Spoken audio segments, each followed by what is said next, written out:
National Broadcasting Company presents Radio City Playhouse, Attraction 11.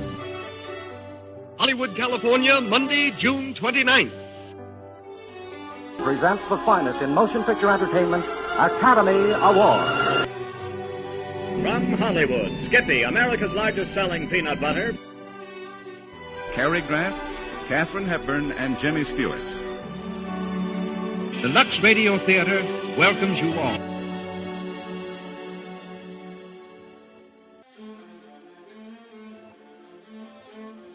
Hello everyone, and welcome to Drama and Theater, brought to you by Dwayne Old Time Radio. Before we get to today's drama, if you enjoy what I'm doing, let me ask you to subscribe to my channel. Subscribing is 100% free, and you will receive notifications on new posts. Lastly, if you have a moment, write a short 1 or 2 sentence review or give a rating on your preferred podcast service. A positive review or rating would help me out a lot. And now, on to the show. Oh yeah, and thanks for your support. I really do appreciate it. Hope you enjoy. This week on Drama and Theater, we have the Ford Theater. And this drama is titled Father, Dear Father. It's the 13th episode from that series. And this one aired December 28th, 1947. This is the Ford Theater, an hour of radio drama presented by the Ford Motor Company, makers of Ford, Mercury, and Lincoln cars, and Ford trucks, tractors, and motor coaches. Today's play, a Ford Theater original, Father, Dear Father.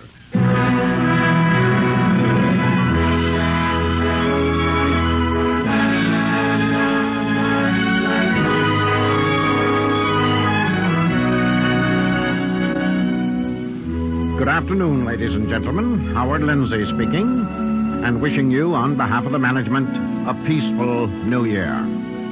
The management, that's a useful generality, meaning all of us here backstage. The management is grateful for your patronage during 1947 and hopeful that you will make a habit of attendance here on Sunday afternoons during 1948. Our resolution for the new year, to provide you with 52 excellent and various reasons for making the Ford Theater a weekly listening habit. We have chosen to wind up 1947 in a burst of innocent merriment entitled Father, Dear Father, by Therese Lewis and Irving Pinkus. Father, Dear Father is the second play written especially for this radio theater during our first season, and we recommend it with confidence not only to the attention of listeners, but also to the consideration of motion picture producers on the lookout for new material. Radio has borrowed from the movies long enough. It's time radio started paying back its debt to the stage and screen. Here we think is a good start. Father, Dear Father.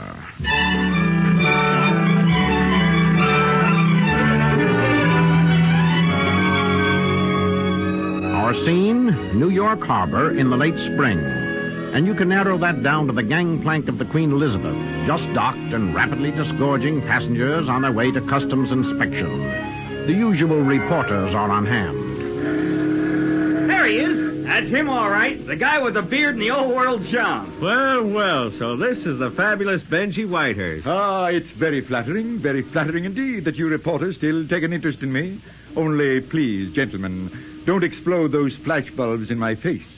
A beard, I may point out, is a highly inflammable object. Mr. Whitehurst, how long is it since you went to live in Europe? I left the United States late in 1928. That's almost 20 years ago.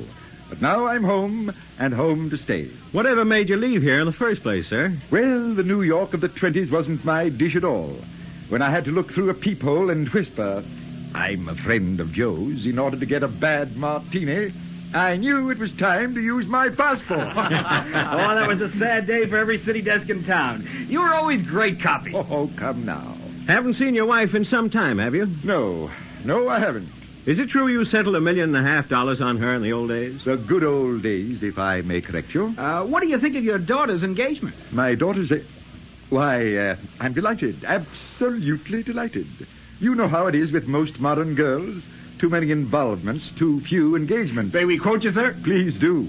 But tell me, not that I mean to pry, but just whom is my daughter marrying? Ralph Brewster, Jr. He inherited the Brewster drugstore chain. Their engagement was announced last week at your place in Belden, Connecticut. The Belden house, eh? Well, glad to hear it's still in the family. What are your plans for the future, Mr. Whitehurst? Yes, where are you going from here? Where did Enoch Arden go?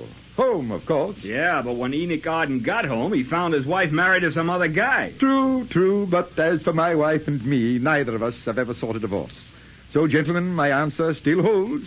In me you see a man bound for Belden, Connecticut.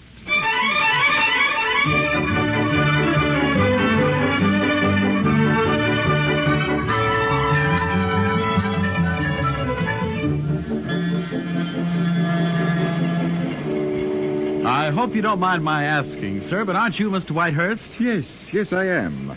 Now, how did you know that? Well, the beard, of course, and the Homburg hat. Oh.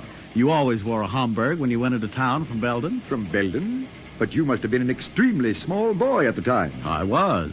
By the way, my name's Drake, Scott Drake. My father used to run the drugstore. Oh, yes, Drake's Drugs. Is it still the thriving village center? Oh, far from it.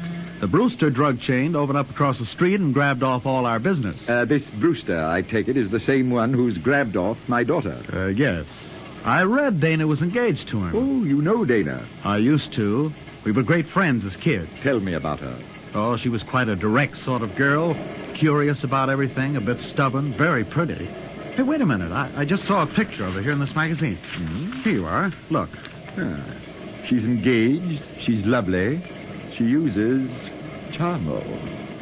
Well, my daughter does me proud. With or without Charmo, that's a very good face. But who is this with her? That's Ralph Brewster. He, I'm afraid, looks a little lacking in Charmo. Well, he must have something. Yeah, he'll need it. I wonder if Dana's changed much in all this time. I haven't seen her in years. Why not? Oh, after she went away to school, there wasn't any place in her life for a guy like me. Besides, her mother never did approve of our seeing each other. That's typical.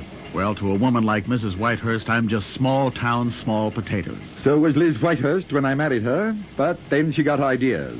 She wanted to swim rings around the social bathtub. I've never known such a change. First, she lost her sense of humor. Then she lost me. Well, according to their story, you had to go away because your health broke down. My patience broke down. Oh, the aching dullness of that life. 2 months at Newport, 3 months at Palm Beach, 6 years at the opera. I bought my wife a box, but I didn't want to live in it. What finally decided you to clear out? I can recall every detail of that last night. We were in our box, as usual. Liz had come away without her opera glasses. I went home to get them and took a boat for Europe instead. Actually, I haven't seen my wife since the first act of Aida.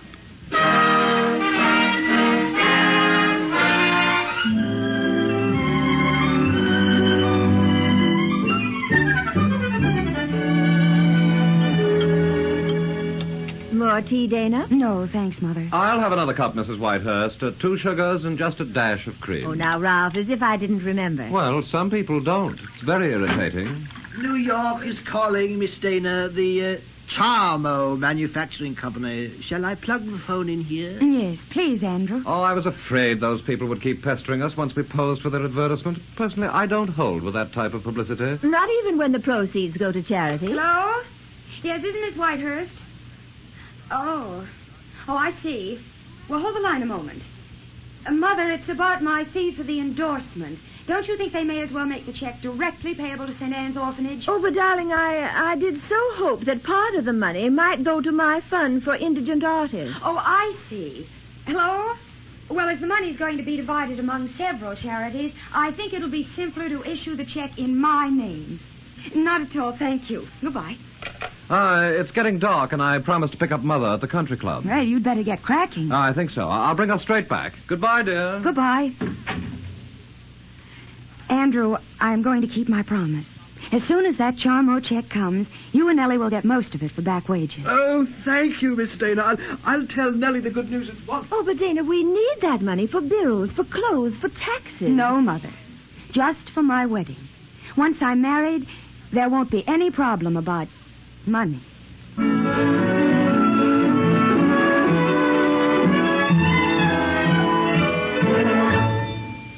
You know Ralph Ralph, we really ought to make some sense about when we want to be married. Just what I've been thinking, dear. What's your opinion, Mother? Late August. My mind's made up to it. That's when I was married. Of course, I always say July is nice, too, Mrs. Brewster. Have you anything against August, Elizabeth? Oh, no. I love August. Please, sir, I must ask you to wait. Wait! Nonsense! I've waited 20 years. Who's that? Sounds familiar. Liz, my dear. Benji. Oh, no. I can't believe it. Darling, here are those opera glasses you wanted.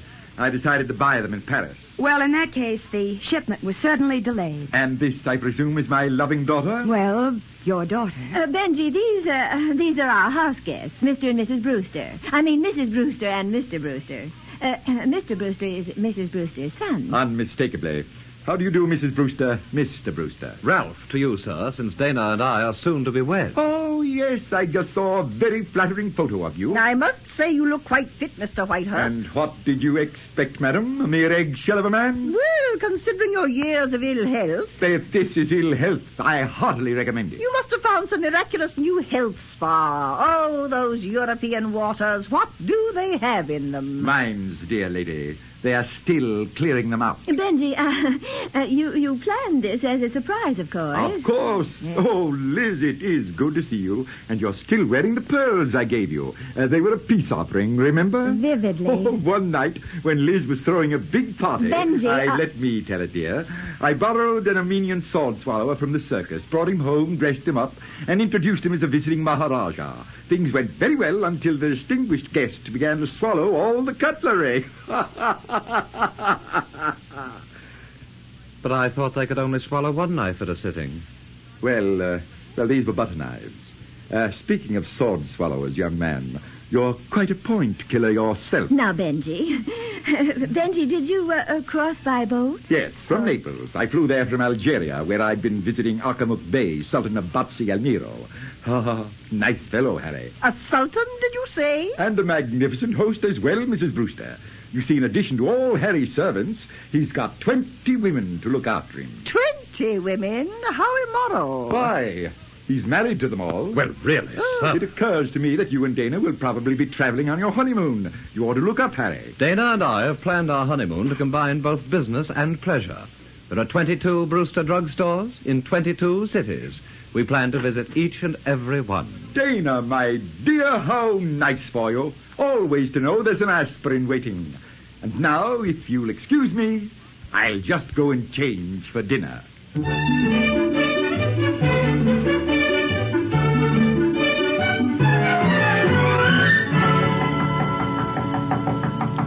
Come in, come in. Oh, Benji, how could you? How could I what, my dear? Come back like this, without any warning. But, Liz, this is my home. You're my family. We were your family. You mean you're still irritated? After all these years? You're just as irresponsible as the day you went away. And you'll have to go away again. Go away? Yes, you can't stay on here, shocking and antagonizing the Brewsters, upsetting Dana. You shan't spoil her life as you spoil mine. This marriage must go through. Why? What's so special about Ralph Brewster, Jr.? Jr., indeed. I think he's permanently arrested. Ralph's a highly dependable young man, and very eligible, too. He's worth a good deal of money. Money? What's money? I gave you $1.5 million myself. I'm afraid it's gone, Benji. Gone? It's been gone for years. Liz. Most of it was lost in the Depression. I've never known about money matters, so I turned over what was left to my brother to invest. Huh. It wasn't poor Henry's fault. Times were against him. I never did trust that brother of yours. It was the way he looked at you. Straight in the eye. I should have known it was no use trying to talk to you. Liz, wait a minute. Why didn't you let me know when the money was gone? I didn't feel I wanted to ask anything of you. That was a mistake. Because, you see, the Germans got everything I had when they occupied Paris. France and I went broke together. So that's why you came back? No, I had a great urge to be with you, Liz. To meet my grown-up daughter. You waited too long, Benji. I'm sorry. How have you and Dana managed to get along? Well, you remember I always played a good game of bridge. My winnings have helped. And we get paid for endorsing various things, recommending hotels, dressmakers, jewelers. This house is only open a few months of each year, and the rest of the time we go wherever we're invited. Good Lord. But nobody suspects we've no money. Nobody must ever suspect Benji. Mrs. Brewster, for instance, is terribly leery of fortune hunters. A lot of girls have wanted to marry Ralph for his money. What else? You're impossible. Now finish dressing and please go quietly. I'll make your excuses downstairs.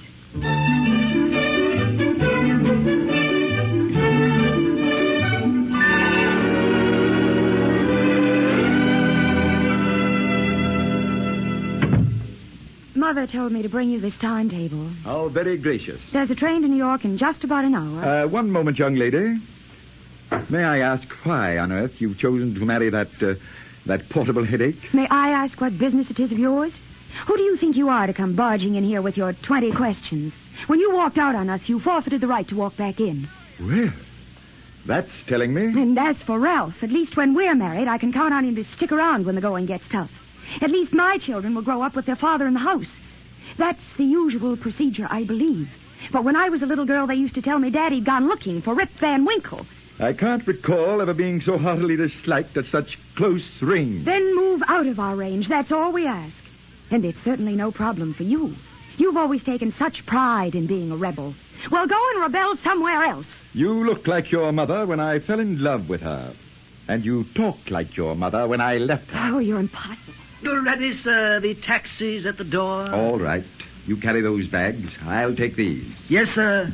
It's just down this stairway. I know the house. I built it.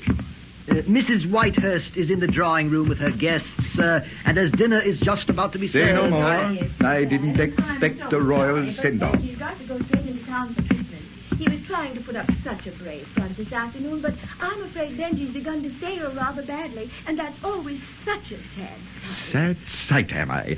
Good evening. Oh, Benji. Well, I'm so sorry to hear about your condition, Mr. Whitehurst. I hope they'll be able to do something for you. Come now, good people. There's no need to distress or alarm yourselves. I've just had word of a new prescription. Typically American, I believe, and highly recommended. Oh, what are you taking? A powder, madam. I'm taking a powder.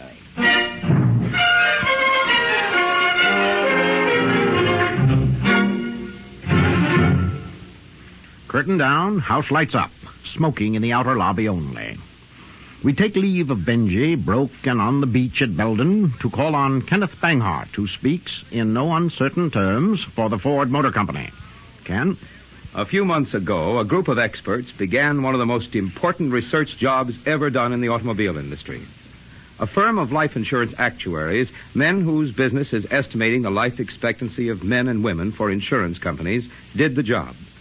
In the same manner that they determine the life expectancy of human beings, they set out to determine the life expectancy of the 5 largest-selling makes of trucks in America.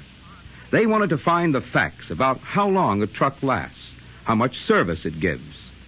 This was the first time such a study had ever been made, and the study was based on facts, not guesses or claims. It involved an analysis of all the trucks of each make, registered each year for an 8-year period, and it covered all models of all ages.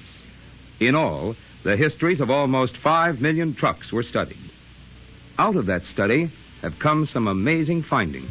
The study proved that one make of truck had a far better record for long life than the average, considerably better than that of the nearest competitor.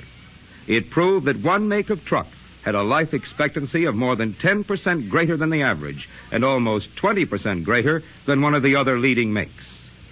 The truck, which was proved to last up to 19 6/10% longer, was the Ford truck. The study proved that Ford trucks give that much better utility, extra years of usefulness. The histories of 5 million trucks proved that Ford trucks last more than 10% longer than average, that Ford trucks last up to 19 6/10% longer, that Ford trucks are saving their owners up to 19 6/10%. That's the kind of quality and endurance you expect and get from products made by Ford.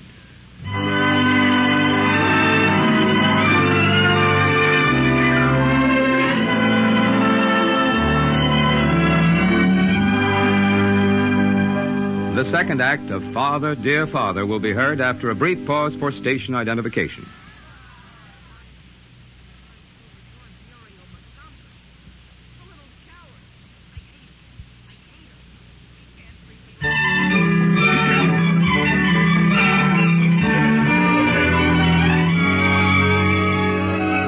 Theater, Father, Dear Father, Act 2.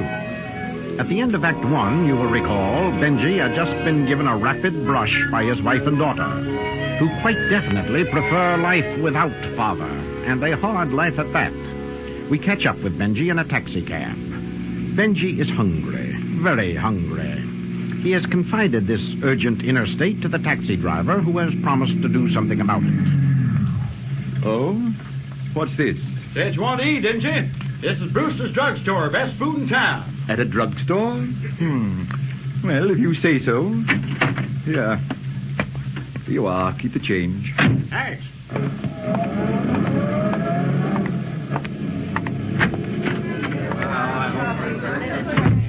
Where will I find the vacuum cleaner? Electrical supply department, 3 aisles over on your right. Thanks. Bath towel? Linen department, second aisle over. I think I'm in the wrong place. I'm looking for dinner. Dinner on your right, just past the phonograph department. Thank you. I want to take home a case of beer. Liquor department, rear of the store. This, I take it, is the dinner department? Just give me the order, Bud, and I'll take it. Well, have you any lamb chops? Only sandwiches, hot or cold, double or triple deckers, minced ham, tuna fish, grilled cheese, chicken. I'll have chicken, please. With or without dressing? Without. Double or triple decker? Is there a staggering difference?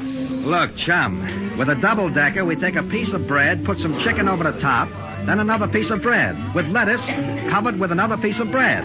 On the triple decker, we put the white meat over the first piece of bread, the dark meat over the second, the lettuce over the third, with some sliced tomatoes, and... Another piece of bread. Check. Just bring me some sliced chicken with the bread on the side. But that ain't a double decker. That ain't even a sandwich. And like I said, we only serve sandwiches. Hot or cold, double or triple. Minced ham, tuna fish, grilled chicken. I'll have some eggs. Over white or rye? Over my dead body.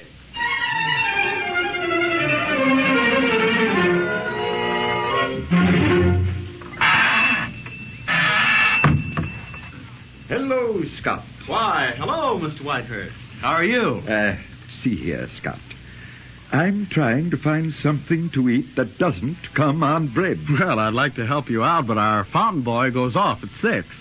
Of course, you're perfectly welcome to get behind there and shift for yourself. Splendid. Oh, that's very decent of you. There ought to be some eggs and cheese and stuff. Oh, that will do nicely. I'm a great hand with eggs, my boy. Have you any garlic? I doubt it, but you better look. I'm a stranger here myself. You are? Sure, I just came back today to take over. My mother's been running the place since Father died, but she's due for a rest. What do you do when you're not here in Belden? I've been at Columbia Medical School since I came out of the Army. Oh? But I've given it up for the time being. Unless I can swing a loan from the bank, we'll be out of business. And all because of that Brewster Emporium across the street. Tell me, do they ever stoop to filling a prescription? Well, I suppose if you know the manager, or Ralph Brewster. By the way, have you met him yet? How'd you find things at home? Oh, fine. Were they happy to see you? Happy, my boy. They boarded on hysteria. And what are you doing with those suitcases? Oh, well, I've got to see to some business in New York. Most unexpected, but there it is. Now then, I simply dice this olive, stir in the cheese, and in one moment, it's ready for the fire. Say, you're an expert at this. Well, I learned in France where they know about such things. Besides, I contend that men make the best chefs in the world. My wife was always a total loss in the kitchen. And as for that arrogant daughter of mine... But you hardly know Dana. I've seen friendlier specimens in cages. Well, maybe you ought to consider her side of this. See here. Are you in love with that girl? What's that got to do with anything? Just that you're a lucky man. Losing her is the best thing that ever happened to you. What sort of a wife will she make? A girl who'd turn her own father out of the house. Ah, I sort of figured it that way. Listen. Could that be my train? Must be. It's the last one tonight. Oh, well, that just tops a perfect day. Look here. Why don't you come on home with me? Oh, no. No, I couldn't impose. You're not. You can't do anything over the weekend. Come on, I'll take you fishing in the morning. Fishing, you say? Sure. Go ahead and cook up your little mess. I'll phone Mother to expect it. Well, Casey would waltz with the strawberry blonde while the band played on. He waltzed across the floor with the girl he adores. I'd like a number 4 combo, please, but don't melt it. Melt what? Oh, you're new here, aren't you? Well, all right, just give me a hot turkey burger. That's easy. All you do is take 3 slices of bread. Madam, how can you? In America, apparently, bread is not only the staff of life, it's the flesh, the blood, and the sinews. The sandwich is an American institution. Where do you come from? I arrived from Europe only this morning. Oh, you don't say. Say, what's that you're cooking there? It smells yummy. It is yummy. This, my good woman, is an omelette fromage à la crème.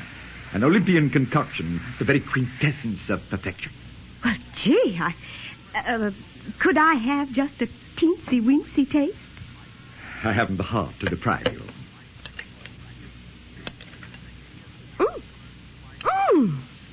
Oh, well, I never tasted anything so good in my life. Oh, my, this is wonderful.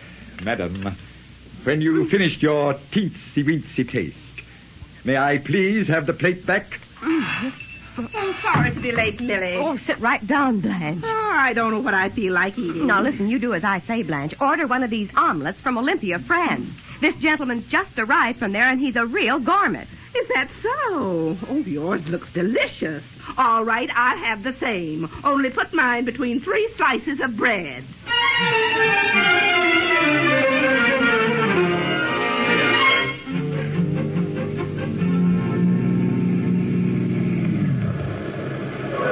Scott!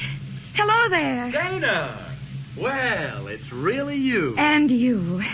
When'd you get home? Yesterday. You know, from the back you look just like you used to, trudging down the road with a fishing rod.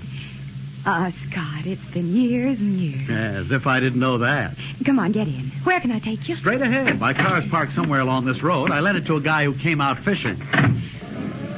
Scott, I read that you were at medical school. Well, I've had to take time off, though, to come home and see to the store. But you are going back? Yes. At the moment, I don't know quite how, but somehow. You must, Scott. It's what you've always wanted. I read that you were engaged. Yes. As a kid, you were always in such a hurry to grow up. How does it feel to be there, Dana? All right. You're going to be happy, aren't you? Of course, why not? Is that your car pulled off there to the side? Yeah, that's it. Come on down to the stream for a minute. No, I'm afraid I can't. Can't you really? Or was that just a social noise? All right, Doctor. I'll come quietly. Well, Pat's still here. Oh, and look. There's that same old elm. Mm-hmm, bowing straight from the hips. Do you remember these woods in the snow? Of course. I remember walking through them with you. Mm-hmm. So many times. Our faces frozen almost stiff. The rest of us all bundled and warm. Only 9 years ago. Forever ago. Over here, Scott. What? Why, that's my father. I know. Is that whom you're meeting? Yes. Well, I think you might have told me. Good morning, Dana. Good morning. Good morning. How are they biting, Benji? They only come up to sneer at me. But what are you doing here? I thought you went into town. Missed my train. Your father's staying with me. With you? Well, that's going to look a little odd to people. I don't know why it should. Well, to begin with... Look, if you two will excuse me, I'm going to try it up there around the bend. They may be biting better. Well, don't mention my name. I'll see you later. I like that boy. Let's get back to the point. Surely you realize the Brewsters think you're in New York. What of it? I'm only here for a few days. At the moment, I'm scarcely in a financial position to settle down in New York. Oh, I didn't realize you were that hard up. Look, I'm expecting a check today, and if part of it would help you, though it couldn't be much... Oh, no, my dear. But fancy you're even thinking of it. Well, it's no fun being broke. On the other hand, it doesn't necessarily interfere with one's having fun. You think not? Some of the richest people I know haven't any money. That must call for a very special formula. Sit down for a moment, can't you? You know, when you were going on 4, you used to beg me to take you fishing. We often came down here together. We did? Your mother, too, the first years we were married. Liz could bait a good hook in those days. They were happy times. That's why you left her. I left her, my child, when our life together became a kind of traveling circus. We were always changing clothes to go out with a lot of trained seals. I never intended marrying a mob scene. It was Liz I wanted. I see. Well, whatever she may have done then, Mother's had a rotten time these past years. Nothing's come easily. All of it's been dig, dig, dig. And now that she's getting older, she's entitled to some security. There's no such thing. How can we hope to secure ourselves against unhappiness? Or even rheumatism, for that matter? Well, to Mother, to both of us, I mean, the Brewsters do represent financial security. Your mother may have changed a good deal, but I can't believe she'd want you to marry someone you don't love.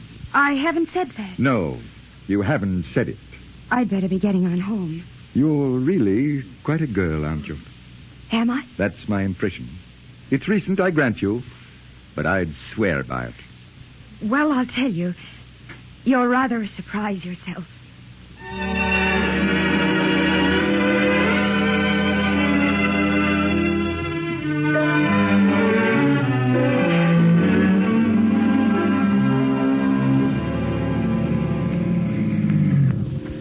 Well, so long, Benji. Get those trout on ice. Right away. When will you be back at the store? In a little while. Girls, that's him just out of the car. Oh, here he is.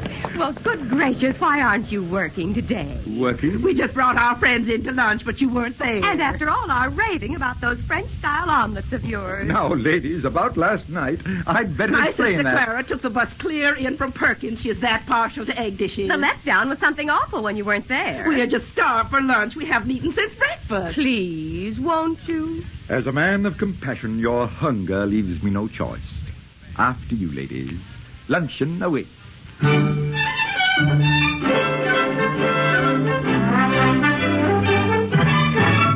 One Brewster special. Singe it.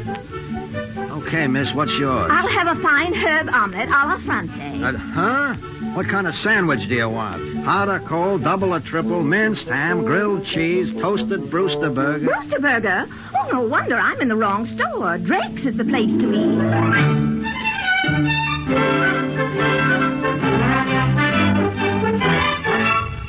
Benji, people are clamoring for those omelets of yours. You're a genius. Scott, you should have come to my first cooking class today.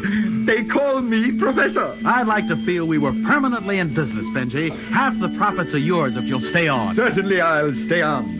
We're going to be very happy together, the egg and I.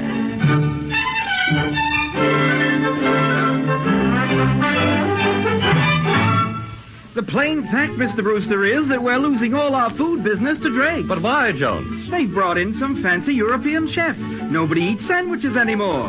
Only omelets. Then hire a man who makes omelets. I did, Mr. Brewster, but he could only make westerns. Grave matter, Jones. I'll have to take steps. Why, this thing could mushroom throughout the country. The first thing we know, people will be eating in restaurants. That will give us a little of both. In Paris, in Rome, in Istanbul, people take their meals at colorful outdoor places. Well, we'll simply set up some tables on the pavement outside. You and I, my boy, will transport the sidewalk cafe to Belden.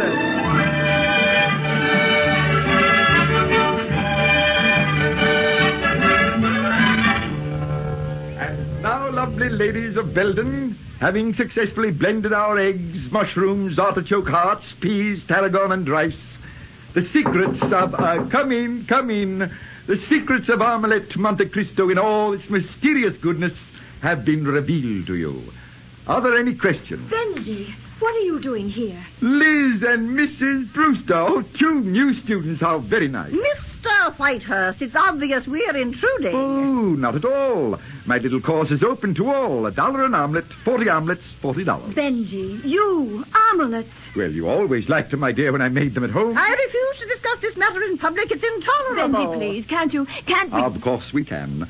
Ladies, class is dismissed. Oh. We'll meet as usual next week when our subject will be omelette basquaise, as prepared with tomatoes and zucchini in the French Basque country. Oh, I can hardly wait. Now then, Mr. Whitehurst, there's only one thing we need to know. Are you this local cook we've been hearing about? The word cook has a somewhat feminine connotation. I prefer to think of myself as a chef, a culinary Are expert. you or are you not employed by a drugstore? Oh, indeed I am. Benji. Isn't it immense, Liz? A whole new career. And at my age, too. I consider it a profound disgrace, Mr. Whitehurst. Shocking, shameful, and altogether inexcusable. I'll speak with you later, Elizabeth. I don't know how you can look me in the face. It's a very appealing face, my dear. I should have known you wouldn't go to New York. That was too much to expect. You've never thought of anyone but yourself. Your own selfish way of life. That's what always came first. And now Dana must pay the price for having you as her father. What's Dana got to do with this? Don't you see that you're working in such a menial capacity can only mean that we haven't any money? But that's right. We haven't. Oh, if you only knew how we've struggled to keep that from the Brewsters. And now to have the whole thing come out in this most horrible and humiliating way. Oh, I am sorry you're disturbed. Disturbed? Our good name is all we have left, and you, the head of the family, you choose to become a cook. Well, after all, Liz, I'm not a murderer or a thief. I'm not even a Bluebeard. You're worse, Benji Whitehurst. You've spent the past 25 years torturing one wife.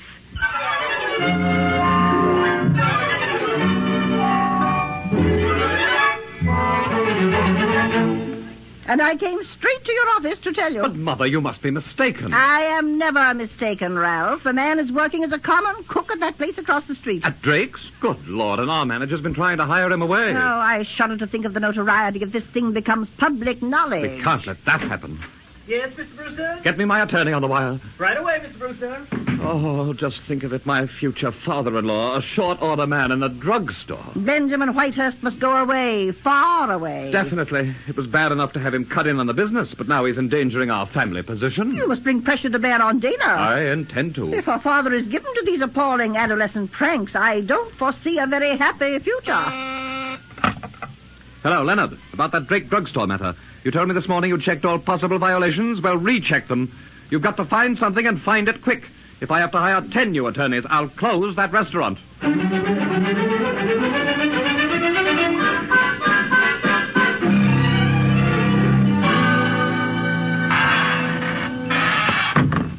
Is Mr. Drake here? You'll find him in the back room, miss. Thank you. Yes? Scott, may I come in? Dana. Why, of course. Please do. Oh, I'm glad I found you. Have you time to talk for a moment? Sure. We don't get busy till people start coming for dinner. Scott, well, we've always been such friends. The point is, I've come to ask a favor. It matters to me more than I can say. Well, sit down. What's got you so upset? Well, I've only just found out that my father didn't go away.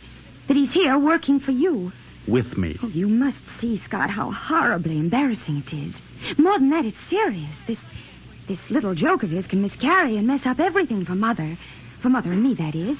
And also the Brewsters. They're very rigid sort of people, and the idea that my father would get himself involved like this... Like what? Well, after all, working as a cook... Oh, I see.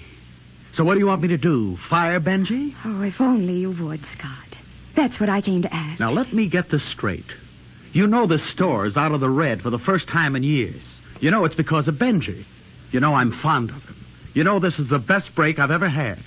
And yet, knowing all this, you turn up with your little proposition and expect me to say yes, ma'am. No, I didn't expect anything. Only I had to ask. It was the only way. To what? Ralph Brewster? And you're the girl I thought was so special. How about that? Oh, you know how I felt. That's why you came to plead this noble cause. You thought you could write your own ticket. But I'll tell you something. It seems I've had a change of heart. As of this day and hour, I'm cured. And you did it all yourself. And it's lucky for you I did come, isn't it? I don't blame Benji for staying away 20 years. But now he's back and minding his own business. Can't you leave him alone? Or have you turned into such a snob that you're trading your own father for Brewster's millions? You've certainly grown up into an awful letdown. I never would have believed anyone could change so much. All right, let it go. Well, greetings. What's the matter, Dana? You look terrible. Did Ralph Brewster take away your aspirin? Oh, please, don't you start now. Oh, Dana, I'm sorry. What is it? It's your fault, all your fault. Well, what have I done now? Benji, I had to see you. Well, Dana, I'll be all right, Mother. Just let me alone. Benji, you've been upsetting the child. No, Mrs. Whitehurst, I have. I'd better clear out. Well, I must say, Benji, I realize I've been behaving like a fool. I want you to come back home. Come and stay in the house where you belong. You mean it? You'd really like that? I would, Benji, for many reasons. And we'll manage somehow. Of course we will, my dear. The important thing now is Dana's marriage, and if you're at home, well, we can keep an eye on you. So, that's it. Well, it's so ridiculous, this job of yours, that's what made all the trouble. But with Dana married, you won't have to work. Ralph Brewster will provide an allowance, is that it? Well, certainly something can be worked out. Not on your life. I've been doing pretty well on my own, Liz. This is my job, and I'm sticking with it. If you do, Benji, I've made up my mind to close the house and go to Reno. What for? Why, to get a divorce. A divorce? But, my dear, we've been married 27 years. And only lived 6 of them together. Dana, talk to your mother. Help me. We can't let her do this. Mother, really? You Benjamin C. Whitehurst? I am. You're in charge of that restaurant outside? I am. Okay. I got a warrant for your arrest. My arrest? For what? Violation of Ordinance 93, aiding and abetting conspiracy against the government of this village.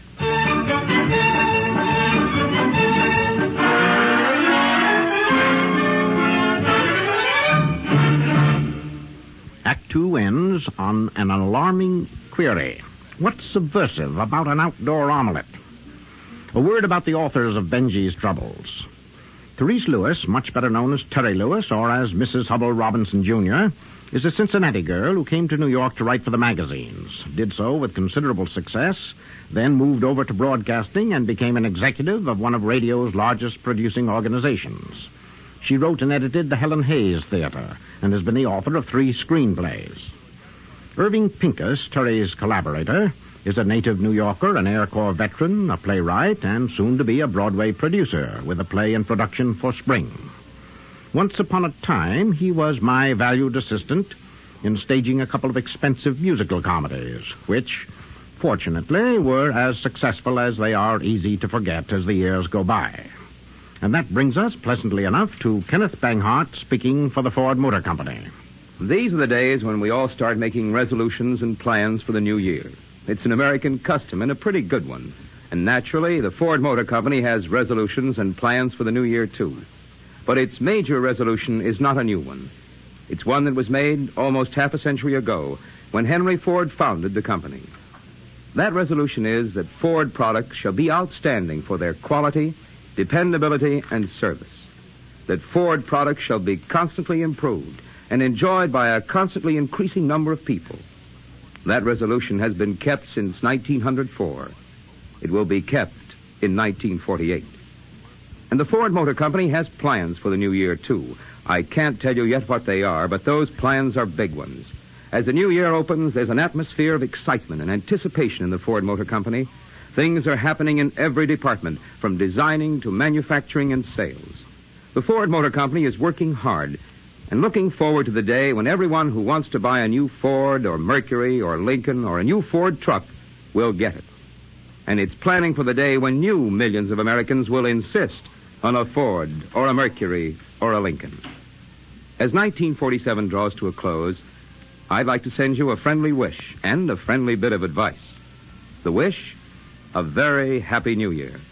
The advice, watch Ford in 48.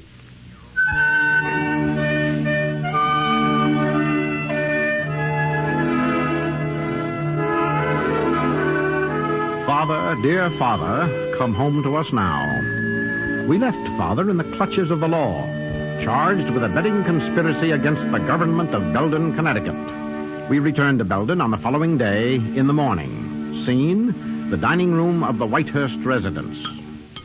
Good morning, Mother. Is there anything about last night in the paper? Not a word. But there has to be some explanation. I've never heard such a ludicrous charge. Conspiring against the village government. What's that mean? We'll find out after breakfast. Oh, poor Benji. Mother, you look like a blueprint for a nervous breakdown. Didn't you sleep? Well, ditto. Of course, you could phone Scott Drake. He'd know why they're holding Benji. Yes, I thought of that, but I just can't, Mother. Besides, he wouldn't want to talk to me. Maybe he's got something there. Morning, Dana, Mrs. Whitehurst. It's turned up a fine sunny day. Andrew? Could you tone down the volume a little? Oh, that's right. Mother's still sleeping. Yes, Mr. Brewster. Orange juice, Andrew. Cereal, toast, bacon, an omelet, Andrew. This is one morning I can enjoy an omelet. Very good, sir. What makes you so rosy today? Good news. It may interest you to hear that your father spent the night in jail. We know that, Ralph. You do? Well, I hope you realize what it means. There'll be no more of Mr. Whitehurst's nonsense, at least not in this village. But what's Benji done, Ralph? Do you know? Oh, it's a rather tricky little charge, but my legal experts assure me it'll hold. Your legal experts? As a matter of fact, your father's up before the judge this very minute. Already, but it's only 9 o'clock. Well, as your justice of the peace hears cases in his grocery store, he gets them out before the rush hour. Dana, I'm going down there. Do you want to come? Later. You go ahead. Yes, I think I'd better. Ralph, what did you mean about your legal expert? I'm a man of my word. I told you I'd put an end to that man's nuisance value. You had my father sent to jail. Why, you little drugstore dictator. But, Dana, you wanted him out of the way. You said so. Not in jail. That's going too far. Even I see that, and my ethics certainly leave a lot to be desired. Now, dear, you've been under a terrific strain, but in a few weeks we'll be married and... No, Ralph. It's no good. You and I are no good as a combination. I don't love you. I don't think I even like you very much. Well, that's a fine thing to say. Yes, it is a fine thing to say, because I'm being honest for a change. It's a nice feeling. I can do with it. Let's hope it grows. No, don't get hysterical. Do you want Mother to hear you? She'll have to hear it sometime. The fact is, Ralph, you're well out of this. You see, we haven't a cent in the world. I was marrying you for one thing only, your money. But the deal is off. I've decided not to sell.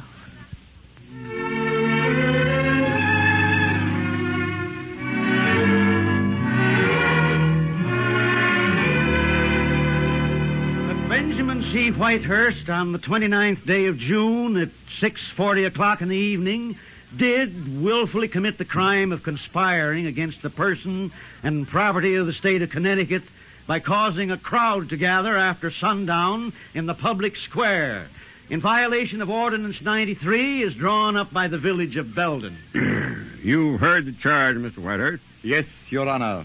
And it's a beauty. No, I don't want any comment from you people. Hey, get on up front, Joe, and tend to the customers. Mrs. Bayfield's waiting to pick up her broilers. Okay. You plead guilty or not guilty, Mr. Whitehurst? Not guilty, Your Honor. You're in charge of that sidewalk cafe, aren't you? Yes, I am. Well, then strikes me you're the offender in this matter, and by rights ought to plead guilty. Of what, Judge Creel? Of causing a crowd to assemble after sundown in the public square. But I didn't cause them to assemble. They came of their own free will. Because you set out tables for them to eat at. Is there a law against setting out tables? Well, there's this old ordinance none of us ever heard of till some city lawyer dug it up. And seems it's been on the books since 1768. 1768? Yep, dates back to before the Revolution. And so does the punishment they figured out for the offenders. But I tell you, if you act reasonable and plead guilty, like as not, I'd suspend sentence. On condition you stop serving people on the outside. But where's the harm in that, Your Honor? Oh, now, don't go taking a big stand, Mr. Whitehurst, or you'll regret it. Better let me read you this Ordinance 93. It says, any assemblage of 15 or more persons foregathering after sundown in the public square shall be judged a conspiratory group, and the instigators thereof punished on the ducking stool in the Barnstable River by no less than 12 submersions. No, none of that. Well, Mr. Whitehurst, you see what I mean? I reckon you're about ready to change your plea. Not at all. A preposterous law can only be shown up by its preposterous punishment. Oh, where's your sense, man? Come on now. You're going to look mighty foolish thrashing around in that river. And your village will look twice as foolish for putting me there. Not guilty, Your Honor. Well, as I see it, you are guilty. Guilty as charged. And that being so, you're forcing this sentence on yourself. Benjamin Whitehurst, I hereby... Grail, please. May I have a few words with my husband in private? Well, you sure can, Miss Whitehurst. Court's adjourned for 10 minutes. Now, did you get those broilers you ordered, Miss Bayfield?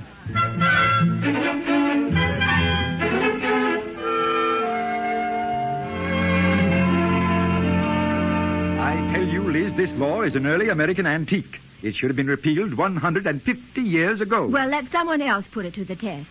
Why must you be the one? Because, unless it is repealed, Scott and I will have to close up. We make our profit on the outdoor business. But to let them do this fantastic thing, ducking in the river. It's about time I got baptized. Not at your age, not 12 times. Oh, I'll survive. I realize, of course, that it's going to be embarrassing for you, Oh, but that's not it, Benji. I'm worried about you. I'd like to believe that, Liz, but as your future son-in-law brought this action against me... Oh, you don't think Dana and I knew about it. We didn't. Not a thing. You didn't? Oh, no. Though I can't blame you for suspecting we might have. Benji, I'm so sorry about the way I've behaved. Oh, come now. My own record's nothing to be proud of. Last night, for the first time, I began to see your side of all this. Liz, my dear. I didn't sleep a wink. Well, it must run in the family. Neither did I. You know, Liz, a cut like the one I had ought to make that riverbed a pleasure. Judge Crail's waiting to get it over with, Benji. Have you made up your mind? Yes, Scott, I have. Well, Miss Whitehurst. Your Honor, I was in France during the Nazi occupation. In those days, if any group of people dared to get together after curfew, their health took a sudden turn for the worse. And why did things get to that stage? Because too few citizens spoke out until it was too late. That's right. The people gathered last evening at Drake's drugstore meant no harm. I see some of them here in the store today. Mr. Patrick, for example. Mr. Patrick wasn't conspiring last night. Mr. Patrick was eating an omelette a la Benji. Right, that's right. But suppose he and the others actually had met to protest against some local abuse. An unscrupulous official could have clapped them into jail. By accepting punishment, I have opened your eyes to this law that's a dated museum piece. I hardly think you let it remain on the books much longer. Scott, go home, get my morning coat, my striped trousers, and pick up a bottle of champagne while you're at it. We'll make me the most important launching of the year.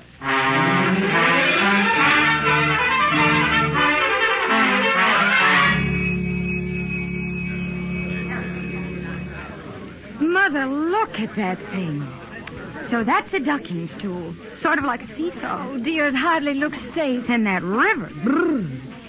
Somehow Father seems a little old for these water games. Mrs. Whitehurst, I came as fast as I could. Scott, did you get those petitions to the mayor? To his secretary. She promised they'd go right into him. Fine, I'll go tell the others. They've all worked so hard. Dana, about last night, I shouldn't have laced into you like that. You meant what you said, didn't you? Well, yes, I did. But I got a little carried away in saying it. You were right. Dead right. Here comes Father now. And the chief of police. All right, Mr. Whitehurst. This is it. Well, an ovation. Isn't that nice, Chief? Oh, there's my wife and the mother-in-law, too, so help. Quite a turnout. Oh, I see the students of my cooking class are here in the body. Good afternoon, ladies. Hello, Professor. Hello, Liz. Dana. Hello, Father. I brought you these blankets. You've got to bundle up in them just as soon as you come out. And I've got a bottle of brandy, Father. Splendid. After that water, I'll need a chaser. Come on, Mr. Whitehurst. Let's get this crazy stunt done with. I guess we'd all better roll up our pants. Certainly not. I've been especially pressed for this occasion. I wish I'd thought to bring my hip boots. Oh. Is the river cold? Oh. Well, I'd never confuse it with the Mediterranean. Wow. Oh, that's mighty cold water. Mr. Whitehurst, you're a gol-darned old nuisance. I hate to give you all this trouble, Chief. Couldn't I just scuttle myself? Sure wish you could. Go on, get it over with, you brute. Ready with a rope, Jim. 1, 2, 3, pull. Okay, let her go.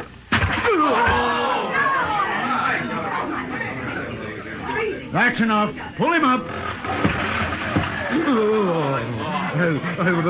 None too soon, gentlemen. They're still having winter down there. Anything you'd like me to bring you back this trip? A trout, a pickerel? Let her go again. Now what? Who do you suppose that is? Well, look who's here. It's the mayor. Late as usual. Please, come now. My friends, Your petitions have been received and duly noted. But I'm afraid the law must take its course. Furthermore, I've been advised that Mr. Whitehurst practically begged to be sentenced. Herbert! Why, Effie, what are you doing here? Herbert, what's happening in this river is a disgrace to your administration. Leaving that silly old law in effect. You ought to be ashamed.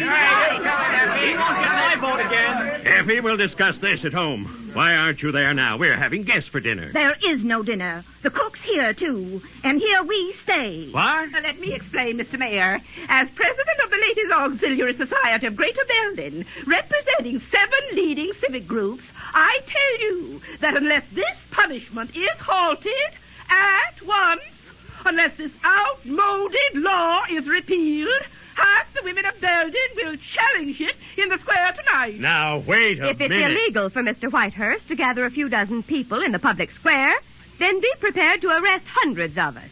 Because we're parading there in a body. We'll line up in front of Drake's, waiting for your chief of police, and we'll wait it out till morning. Curfew shall not ring tonight. Be reasonable, I beg you. After all, I'm no tyrant. This is mass hysteria. Come along, Effie. Certainly not, Herbert. Not until you do as we say. Mayor, you get Benjamin out of that water. Ladies, join ranks. We march on Belden. Wait, everybody. Chief Larkin? Yes, Mayor. Take Mr. Whitehurst off that stool. Why, the poor man might catch his death of cold.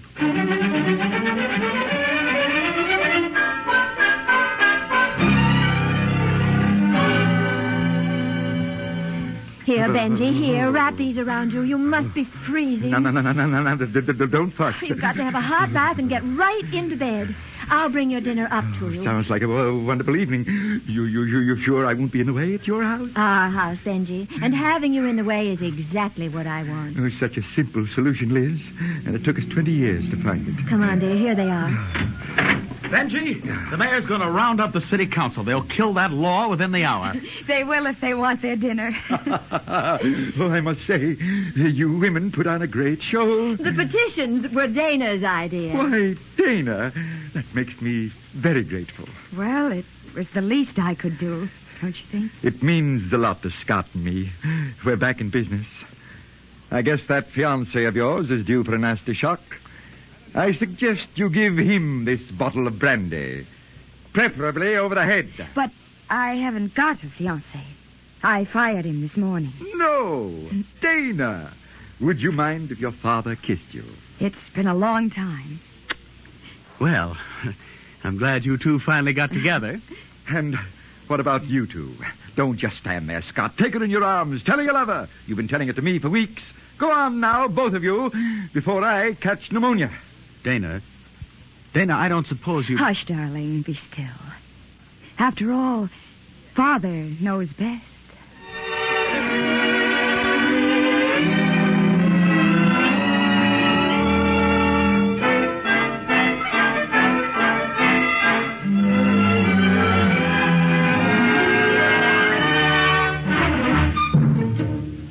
And so they lived happily ever after.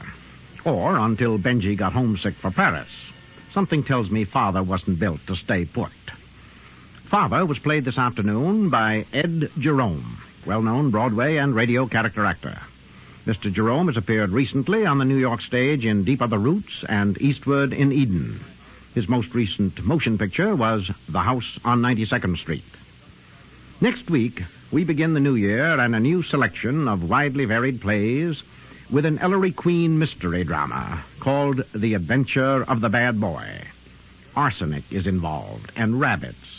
Also, a magician, a fiddler, a deadly Hassenpfeffer, and a sorcerer's apprentice. Plus, of course, the elegant Ellery, his hard-boiled father, Inspector Queen, and Sergeant Veely, who doesn't care for rabbits. The ungrammatical question, who done it? To which, in closing, we all add, Happy New Year. Father, Dear Father was written especially for the Ford Theater by Therese Lewis and Irving Pinkus. Edited by Howard Teichman with continuity by George Faulkner. The musical score was written and conducted by Lyn Murray. The entire production was under the direction of George Zachery. Also appearing with Mr. Jerome were Bill Adams, Frank Behrens, Margaret Berlin, Alan Hewitt, Elsie Hitz, Fran Lafferty, Joe Latham, Helen Lewis, Charles Mendick, Daniel Ocko, Bert Parks, Gladys Thornton, and Evelyn Varden.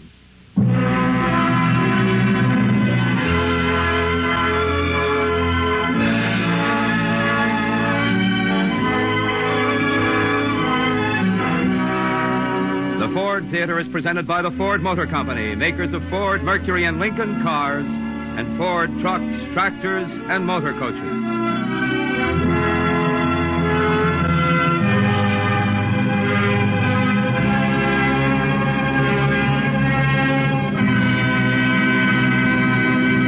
This is NBC, the National Broadcasting Company.